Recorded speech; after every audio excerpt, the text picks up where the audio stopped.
Welcome to another episode of SalonLife.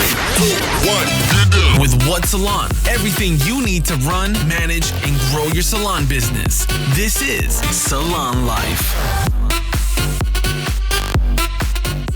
Welcome to another episode of SalonLife with WhatSalon. Today we have Bruce Masefield with us, and Adam is my co-host. Bruce joined Vidal Sassoon in the late 80s and quickly developed a natural flair for cutting and styling techniques. He went on to become the Sassoon UK creative director. He runs his own salon, does magazine shoots, and combines international fashion with contemporary, expertly polished hair. His passion, dedication, and commitment to his craft has kept him at the forefront of the hairdressing industry for 3 decades. Bruce has opened his flagship salon in the heart of the West End of Edinburgh City Centre, and the Bruce Masefield hair brand is a modern, suitable, and chic style of hair aesthetic. Bruce, thank you so much for joining us today. Hi, guys. So could you just tell us a little bit about yourself and tell us about your journey, how you first got into hairdressing, and the stepping stones to where you are today? Well, I got into hairdressing when I was 16, straight from school. Wow.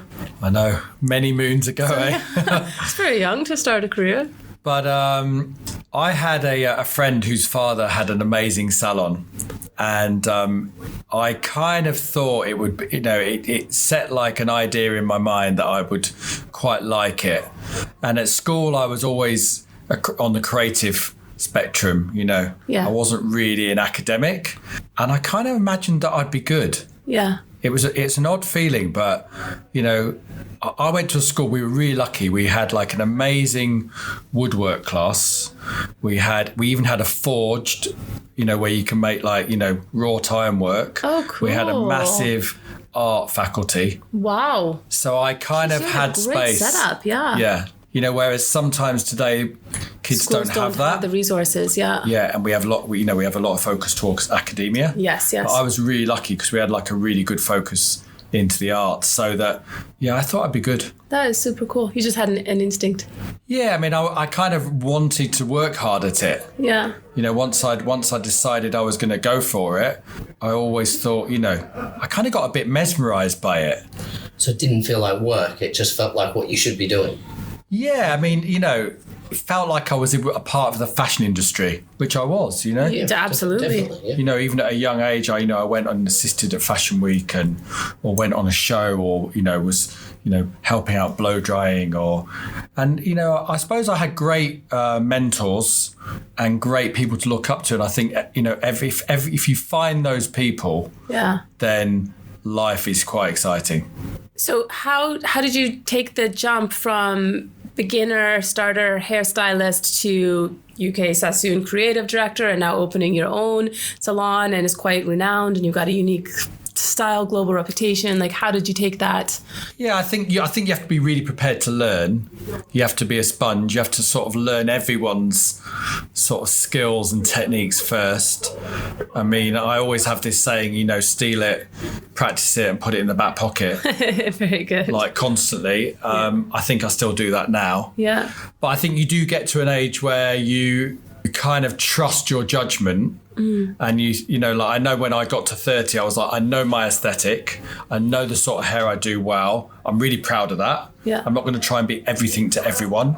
Yeah. And I suppose I started, having that sort of Bruce Masefield brand or, that's the type of hair Bruce does.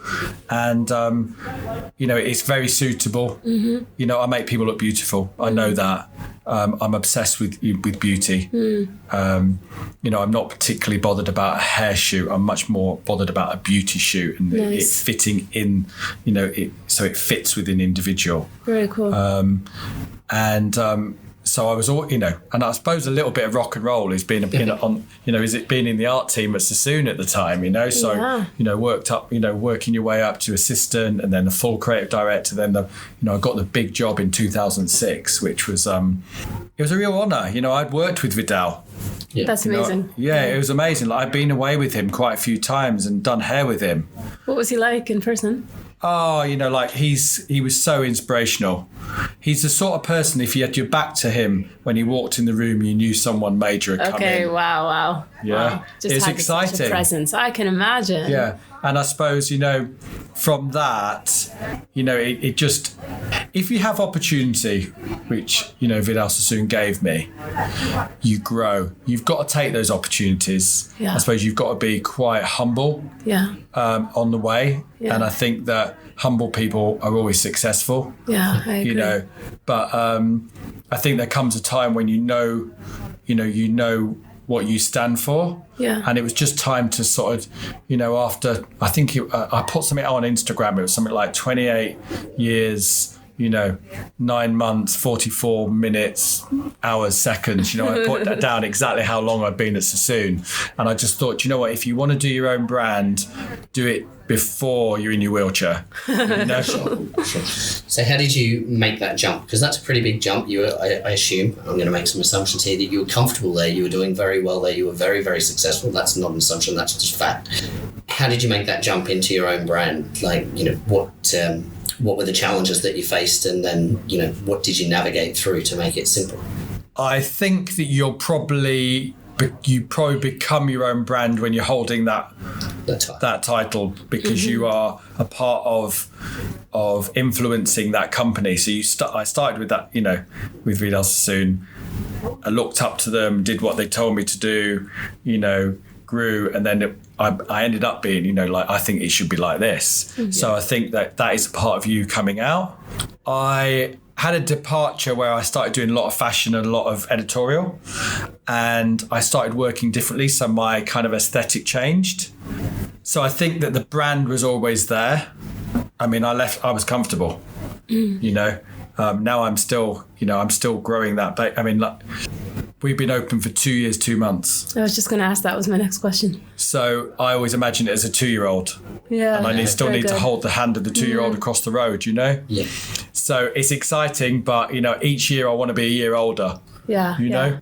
But you have to, I spoke about mentors before. You have to find people that you trust. You have to ask advice, but you have to be prepared to just go for it and make your own mistakes, because I'm a perfectionist, so I didn't want to make any mistakes. Yeah. So I asked everyone, and in the end I thought, you know what, you're trying to make it too perfect. You just got to go out there and, do it. Some things will be amazing, some things won't. And it's a journey, isn't it? That's it. Yeah, you have to actually take that step, right? But it's exciting because my mind's free.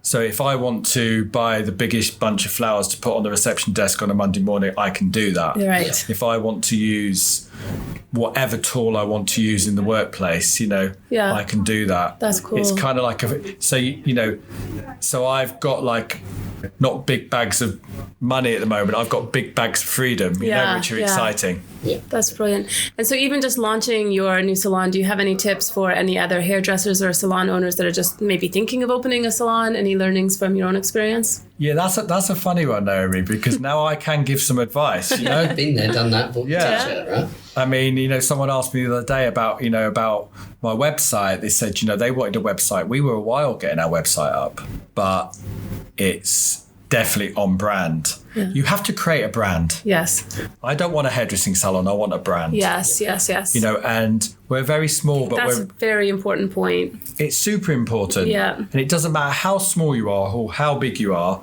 You need to represent yourself in the way that you want people to see you. Yes. And I realized as well you can't be everything to everyone. No.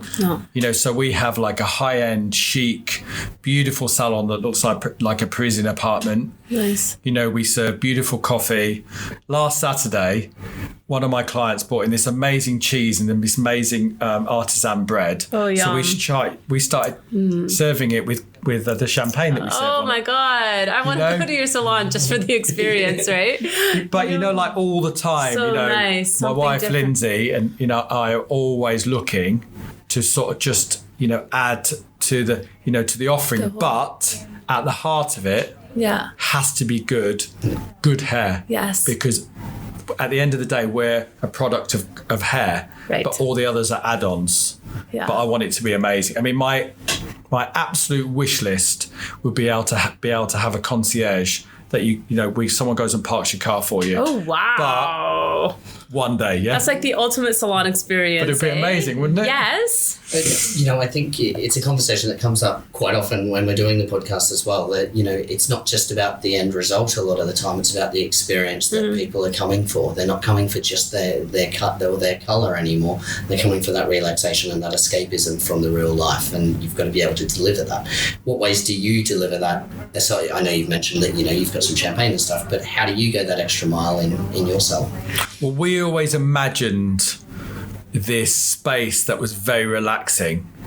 You know, we play beautiful playlist of music. We don't play we don't play pop latest, and the hottest trend. or techno or anything that I might want to play, you know. So, you know, I play lovely music. One thing I've really realised is how much people need some time out. Yes. They need some mindfulness. You know, whether you're a mother that's, you know, away from the children for an hour or so, or whether you're a businessman or whoever you are, that has to be a haven of tranquility. Yeah, with quality, you know, a quality service, and that you look after people 100%. And I'm quite proud of that now, because I've actually seen that we can add to someone's week.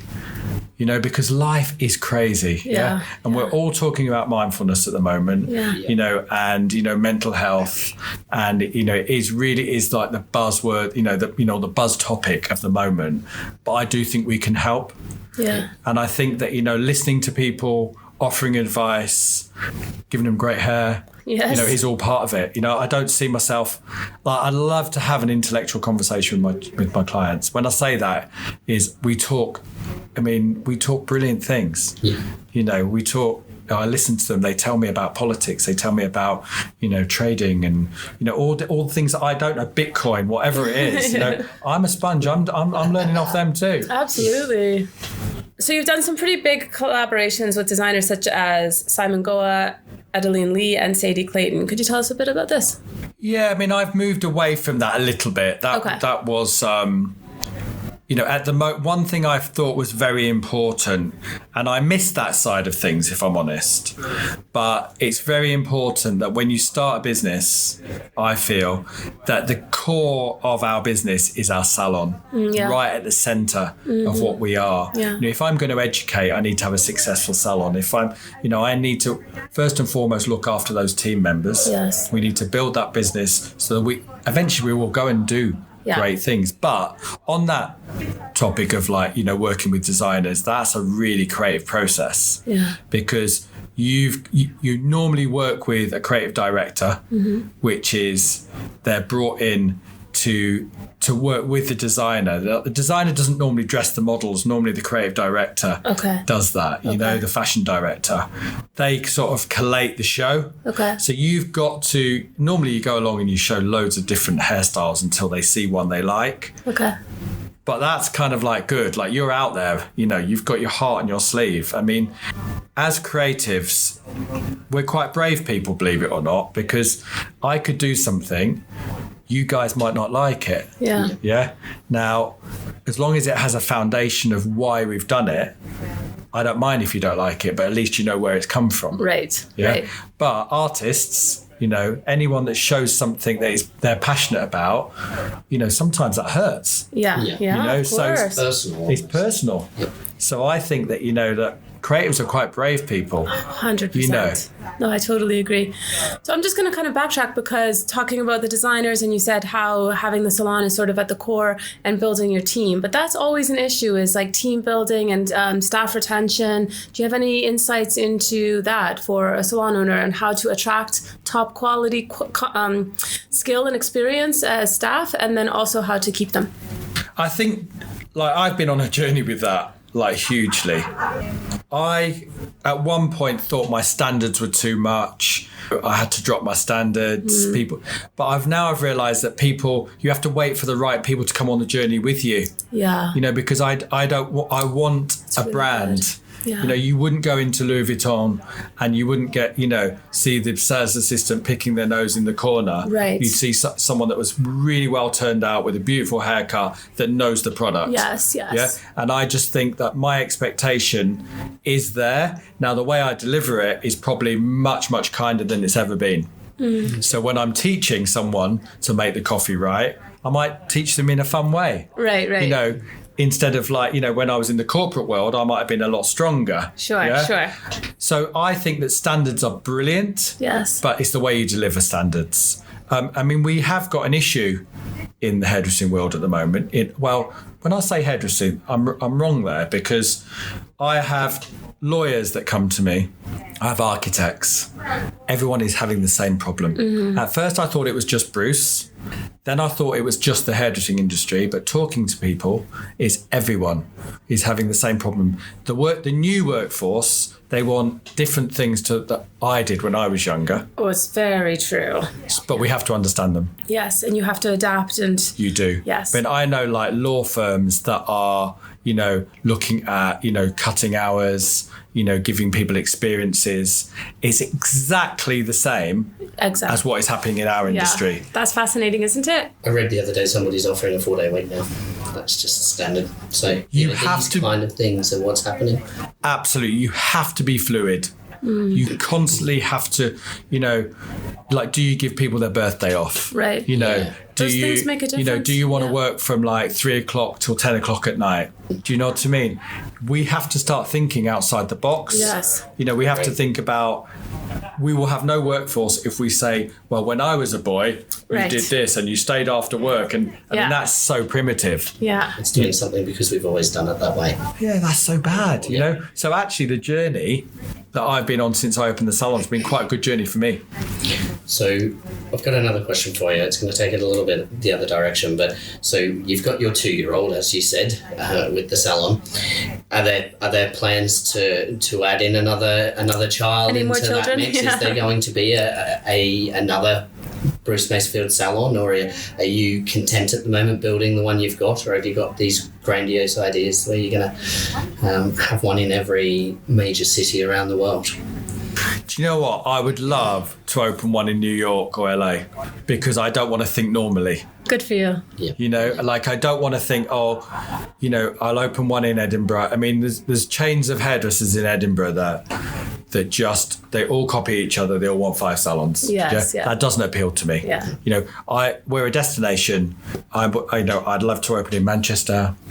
It would be great to have one in London. Very cool. But I would love to do that. I'd love to say on the window, Edinburgh and New York. Why not? Yeah. Edinburgh, New York, Tokyo, all of London, all the high fashion. But you know, like, but Definitely. you know, they can be dreams, and you know, like maybe if you put it out there in the ether, it comes back. Sure. I mean, to be fair, I feel like that's probably how you got to where you are today. Do you know? It's like dreaming big and then taking the steps towards it. Yeah, like, you know, what is too big? You know, I mean, I'm really proud of this industry. Yeah. I'll do 10 haircuts, 12 haircuts in a day. And I still love it, but I'm so lucky. Yeah. You know, because I do still love it. Because I think there's so many aspects, you know, like I love public speaking now. You do fantastic at it. You know. You're natural. You know, I would love that to be one, you know, that would be an avenue that I would like to develop, to be, to mentor people in that way. But let's make the story bigger first. Excellent. I think there's no more questions to ask and we're running out of time. But Bruce, thank you so much. Very insightful, very inspirational as well, isn't it? Kind of makes you want to dream a little bit bigger. Thanks, guys. And thank you all for joining us again. And thank you for listening. And be sure to join us for our next podcast. This was another episode of Salon Life with WhatSalon. Visit our site at whatsalon.com for more episodes.